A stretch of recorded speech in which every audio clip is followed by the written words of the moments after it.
vamos ver então primeiro tipo e disposição de asas. Com relação à asa, uma das características que eu posso utilizar então nessa classificação é a quantidade de planos de sustentação.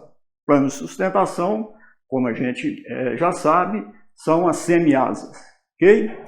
Bom, eu posso ter aeronaves em que eu tenha um único conjunto de semiasas. São as chamadas aeronaves monoplanas ou aviões monoplanos, como o nome indica. Mas eu posso ter aeronaves ou aviões multiplanos, em que o plano de sustentação não é único. Poderia, por exemplo, ter aviões com 2 planos de sustentação, chamados biplanos, né? Triplanos, e às vezes, no início da aviação, foram fabricados até octoplanos. Hoje em dia, a gente vai ver que, basicamente, a gente tem aviões monoplanos e algumas aeronaves que são biplanas, ok? Os outros aviões, né, com um número maior de planos, já são completamente não usuais na aviação moderna. Bom, qual que seria então a diferença fundamental entre monoplanos e biplanos? O que cada configuração traria de vantagem, né? E por que os biplanos são em número menor?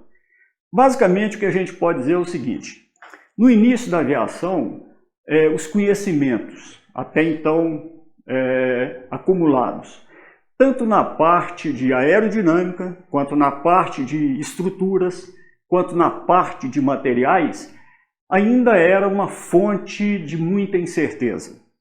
Então, quando a gente não tem uma confiança, né, sólida em algum cálculo, em alguma teoria, em algum modelo de projeto, a gente, obviamente, na engenharia, tende a ser conservativo. De que modo isso se refletiu no que a gente está usando aqui como exemplo de classificação? É muito simples da gente entender. Vamos dar uma olhada nisso. Imagine, primeiro, uma aeronave monoplana, ok? Então, teria uma fuselagem e 2 semiasas. Ok? Desenho bastante simplificado. A gente sabe que a sustentação gerada pelas asas, ela se distribui ao longo de toda a envergadura da aeronave. Tipicamente, a distribuição é uma distribuição com formato semelhante a esse. Uma distribuição elíptica. Ok? Na natureza,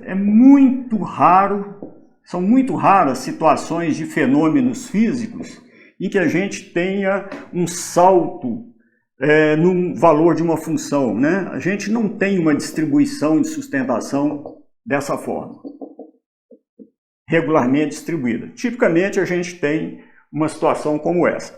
Bom, o engastamento de cada semiasa, obviamente, é feito na fuselagem. Isso significa dizer que cada semiasa funciona como se fosse uma viga em balanço fixada na fuselagem, com uma carga distribuída de sustentação, ok? Isso vai gerar grandes momentos na região da raiz. E esses grandes momentos vão ter que ser suportados pela semiasa. A gente sabe também que esses momentos, eles não vão crescer linearmente com uma envergadura. Um valor de x, no caso, estou chamando aqui essa minha dimensão x, né? O meu momento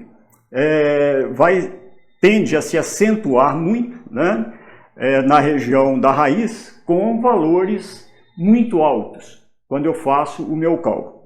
Bom, se eu não tenho confiabilidade nos meus cálculos, né, de